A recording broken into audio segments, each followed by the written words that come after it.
How you doing today, Greg? Hey, I'm doing great. Excellent. So we're just coming off, as of the time of this recording, which today is the 26th of April, but on the 22nd, this past Saturday, we did our first sort of trade show. We're not in the habit of doing trade shows. This one just kind of came along and seemed interesting. So it was the Youth Expo in Brookfield, Nova Scotia. It was all, geared towards getting the youth involved in the outdoors. And anyway, I think we fit in okay. How'd you think, Greg? Oh yeah, it was a neat experience, and it's good to meet some people and talk about gardening, and hopefully we gained a few viewers. Yeah. See how it goes. I think so. There seemed to be a decent level of interest, and man, that aquarium with the dirt and soil in it sure worked getting the kids over. Yeah, although they were all felt disappointed to find there was nothing in it other than dirt and soil and all. Exactly. Like, where's the lizard? Where's the tarantula? Yeah. Next time we'll put something. Next time we will put something venomous in there. All right. Yeah. So I think you wanted to kick off with something else. I forget.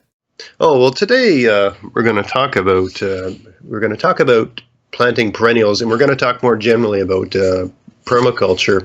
One of the concepts of permaculture, efficiency. Mm-hmm. But before we get into that, and related to that, I guess, I shot a video this week. I'm doing a bit of pro bono work at my kids' school. They've got a bunch of raised beds there in their garden space, and the place was sort of out of what's the word? What's the life way to put it? Well, just the garden needed a facelift. Let's put it that way. So I went in there and fixed a few things up, but also the raised beds weren't, I guess, performing up to snuff. I mean, there was some leftover kale there, and there was kind of pitiful-looking 5-inch high kale plants and that sort of thing. Yeah.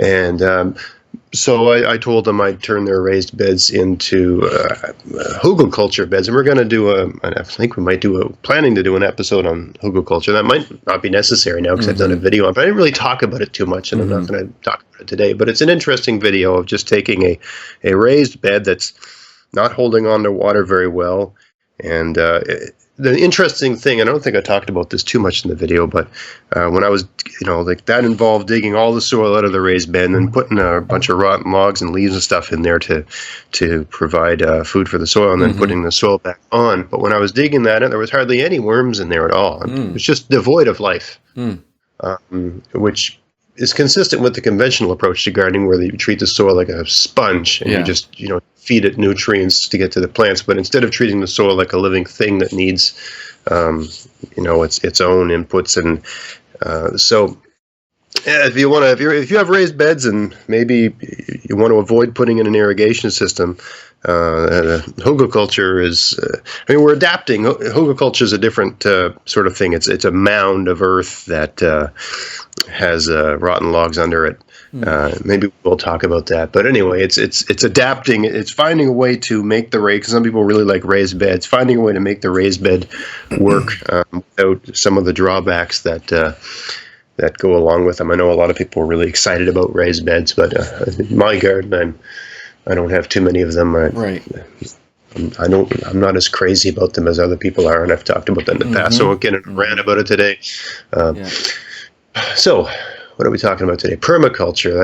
And then we're going to talk about why perennials are such a great idea, and give some examples of perennials that you might want to put in your garden this year. We've talked about permaculture before on the show, and we've talked generally about how you're trying to copy systems that work in nature because they work so well, right? They're very efficient. They just maintain themselves. That's why perennials are so important if you're trying to adapt permaculture principles in your garden, because it's a question of efficiency. And when we talk efficiency from a permaculture point of view, we're talking about the ratio of energy in to energy out, right? So how many calories went into producing the plant, and how many calories did the plant provide for you? And also, what other things did the plant provide? Because the plant provides you food, but there's also, the plant can provide rotting material to create more soil and that sort of thing, right? And some plants are better than others at pulling nutrients out of the soil. If you think about conventional gardening, the concept of efficiency there is a question of the ratio of yield to space, right? How much can I get to grow out of this area? And that's one way to look at it. But if you think about if you're using fertilizers, or if you're adding soils, or if you have a lot of amendments or a lot of inputs, or if you've got to till it every year, or you're using gasoline for any of that sort of stuff, if you think about the calories burned that went into producing that, then it might not be as efficient relative to the calories you got out. Yeah. Right? Then it might not be as efficient. If you think of efficiency in that sense, how many calories went into it? How many did I get out? And even if you're, well, I didn't use a lot of energy. I just bought this and I bought that. Well, if you bought it, you're paying for calories that were burned somewhere. Right? I mean, if you bought some fertilizer, it was developed at a plant, it was shipped to you, you drove to the place, you drove back with it, right? There's calories expended in that. They just happen to be cheaply bought. Right. When we're talking about efficiency, perennials are about as efficient as it gets, right? Because you plant them once. Yeah. Whether you're planting from a transplant, like we talked about last week with the herbs, or whether you're starting them from seed, it doesn't get much more efficient than taking a plant, putting it in the ground, and then just being able to harvest that plant for years, maybe even for the rest. I mean, different perennials have different lifespans, but some of them can literally provide you food for the rest of your life. Yeah, awesome. So you really can't beat that. And some of them produce mulch, and some of them produce, like if you think of something like a rhubarb, which is a perennial, you eat the stems, but you get these huge green leaves that you can throw back in your compost pile, and they just turn back into soil. And if you think about any plant like a rhubarb with a large root system, I mean, what are those roots doing? They're going deep down into the soil and pulling up nutrients. And you're eating some of that plant, but you're throwing the other part of the plant away, so that the plant is mining those nutrients for you, right? Instead of you tilling up your soil every year, the plant's pulling the nutrients up deep from beneath the soil where you can't get to it. And then you take the foliage, the part that you don't eat, you put that in your compost, and then eventually you put that compost back on top of your garden. So it's tilling, right? Yeah. I mean, it's a way of tilling, but very, very passive. No energy, right? You just take the leaves, the uneaten parts, and throw them in a pile. And a couple of years later, you take them from the pile and throw them back on the ground. Yeah. And while they're in that pile, there's all these organisms doing all the work. Right? They're the ones mixing it all up and breaking it all down and all that sort of stuff. Yeah. As opposed to having some, plastic thing that you're turning around and around. And the concept or the idea you might get of composting from a lot of gardening shows is you're going in and you're taking your pitchfork and you're turning it over once a week and blah blah blah blah blah. And you can do all of that, sure. That's called hot composting. But another way to do it is just throw it in a big pile and leave it if you've got space. It's way easier just to make a big pile and leave it for a year. Right. And then next year, take the broken down part out, and whatever's not broken down, that goes back in the pile. To me, that's one-stop shopping. That's I mean, this time of year when I'm planting stuff, I like to have a bit of, top quality, fresh screened soil. Like I'll dig a little furrow to put my seeds in, and then I'll take soil out of my compost pile to put over the seeds. So I mean, where I'm putting like half an inch of soil of the seeds. So I put soil from my compost stations in there. Yeah, and it's so little work went into those compost stations. It's just because I just throw it on and leave it, and I've got them in a 3-year rotation. So I mean, the stuff I was pulling soil out of the other day was a compost pile I made a couple of years ago, and haven't even touched. Other than some years I might grow stuff on top of the compost pile, but anyway, I'm getting off topic here. Yeah. So let's talk about another reason that's why perennials are so useful is that because the soil's never, wherever you're leaving your perennial, the soil's not going to be tilled. Right? You're not going to go in there and pull them. You're going to leave them in the ground. So the root systems get bigger every year. It's another reason why they're so successful as plants. But also because the soil's not developed, it gets very healthy. Right? If you're mulching that soil then all the living things in that soil are being left to do their thing. And so you get great development of mycorrhiza, and also just all the different microorganisms in the soil, and all of that really, really develops a great relationship with the plant. I mean, I didn't even list that here. The lovage that I planted a couple years ago, it's starting to grow now. Yeah. But that's just an amazing plant for $2.99. You stick that in the ground and you've got celery for the rest of your life. And not only that, just this bizarre looking huge plant. I'm anticipating 5 or 6 feet tall this year. We'll see. Last year it was 3 feet tall. Yeah. I have no idea how far the roots go under that thing, but you don't get a plant that size without some decent roots. Right. So what are we talking about here? What perennials? I mean, you've got your trees, of course, right?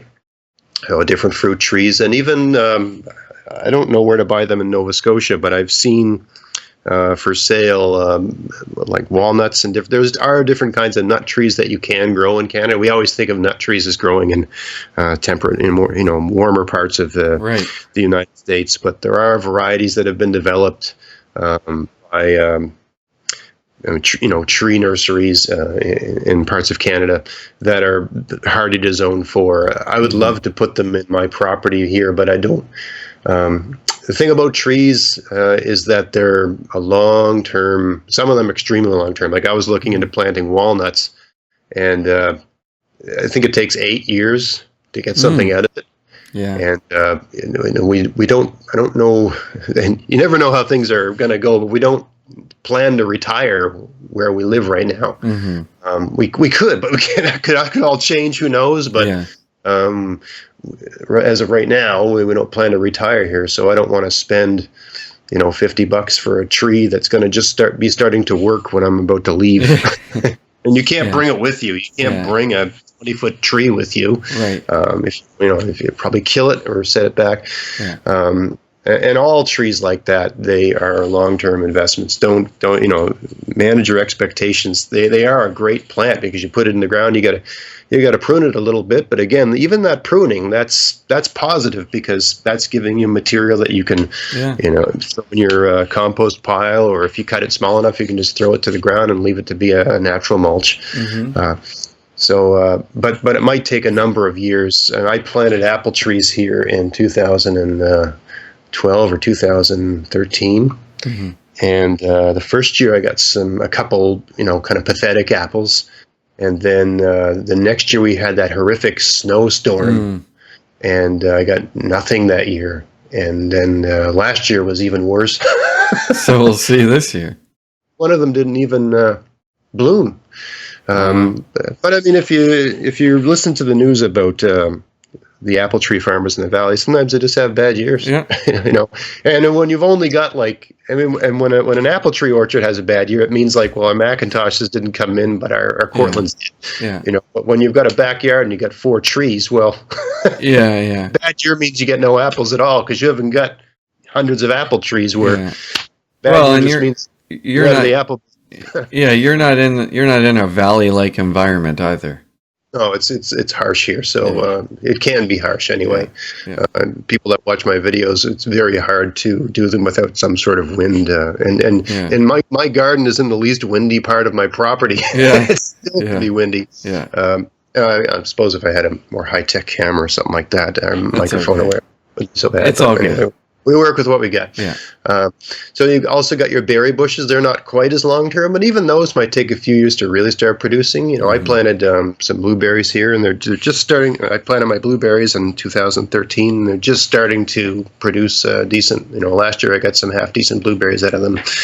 But that's worth it, right? If you're going to spend, $8. Think about what a little for any of these, just think about what it costs to buy that thing, right? If you're at the garden center and you say, raspberries, $9, that's a lot. But you get 9 raspberry canes for $9. And think about when you're in the grocery store and you want to buy a little pint of $6. And they don't even taste that good. No, you're right. Some variety looks nice and big and fat and red, but they don't taste that great. They have no taste whatsoever. Consequently, all the berries that I have in my yard here, they taste delicious. But you have to eat them the day you pick them because Right. they look like within a day they look terrible. Yeah, Like, yeah. even in the like if I pick strawberries, they look great, and then the next day they look not as great, and Right. by the day after that, like within 2 days, they look They're not. like trash. They're compost. I like eating them as I pick them. Yeah, well, exactly. They normally don't make it in the house, especially if the kids are around. Exactly. But anyway, so you got those. Now, also in terms of berries, you've got those kinds of berries. Like strawberries is a great. If you haven't planted strawberries before in your garden, designate an area in your garden and put them in. You cannot go wrong with strawberries. You get, if you buy for a very little price at a garden center, you get maybe 20. They're bare root strawberries. You're not planting seeds. They're like a bare root sort of thing. You put those in the ground, and if you're lucky, you'll get strawberries that year. Not if you plant June bearers. If you plant June bearing strawberries, you're going to have to wait till the subsequent year, till the following June, right? But if you plant the kinds I did, which were ever bearing, mine were called Seascape. I had strawberries intermittently throughout the summer, and then in the fall, I had a pretty good harvest. In year one, right? Yeah. And they keep coming back every year. So strawberries are just a great perennial. I mean, anything where I have a garden, I plant something in it, and they don't have to keep doing that every year, and the plant gets bigger, and the plant gets bigger and better every year. Yeah. That's efficiency. Less work from me. Think of what I'm putting in to what I'm getting out. Awesome. Also, strawberries, I mean, they colonize, right? So if you buy 10, the next year you've got 20, the next year you've got 30, right?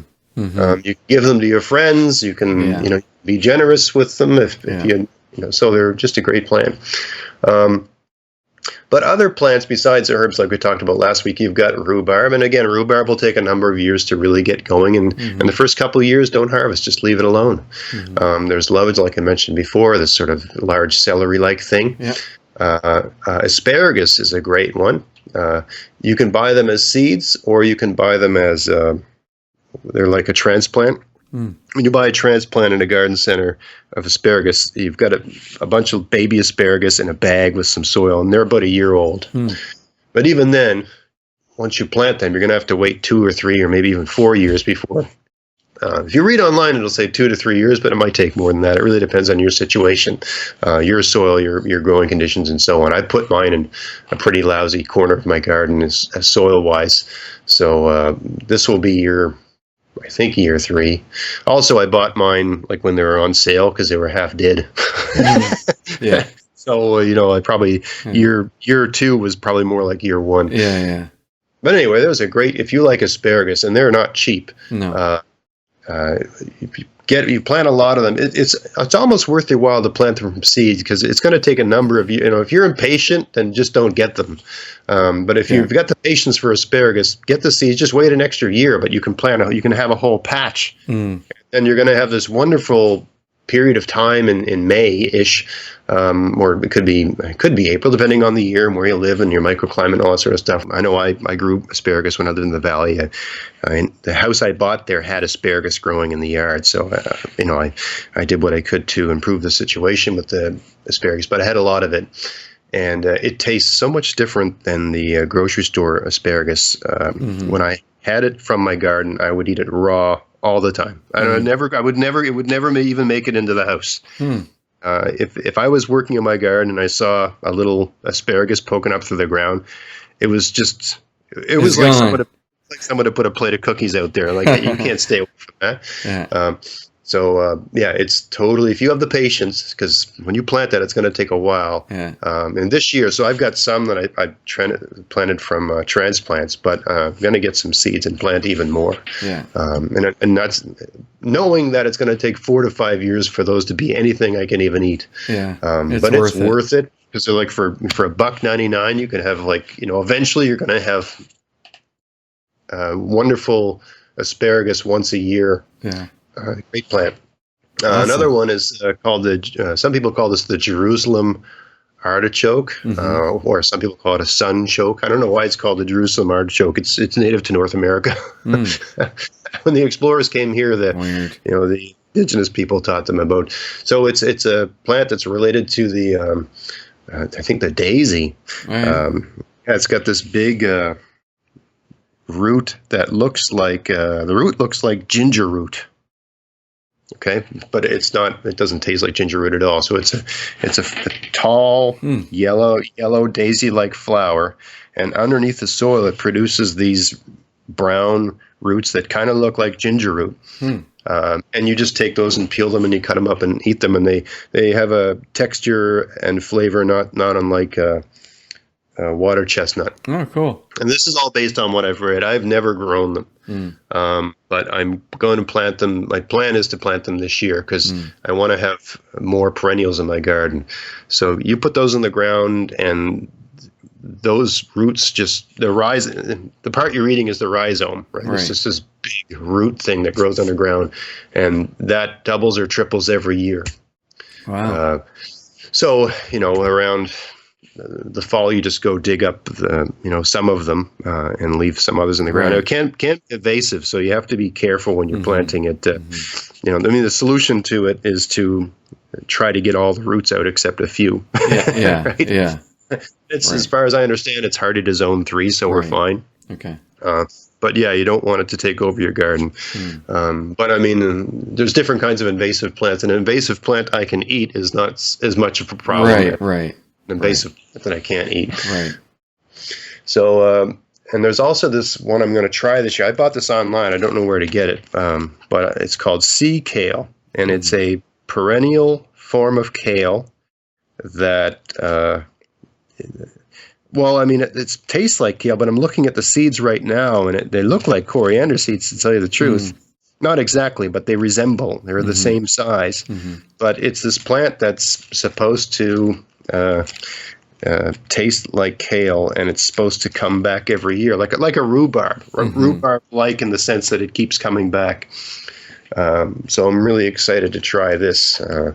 We'll see if I can even get it to germinate. But if anyone out there has tried sea kale before, by all means, let us know how it worked out. I'd love to know if someone in this area, in this zone, has successfully got them going. And there's others as well, but there's just a handful that thought people might be interested in trying this year.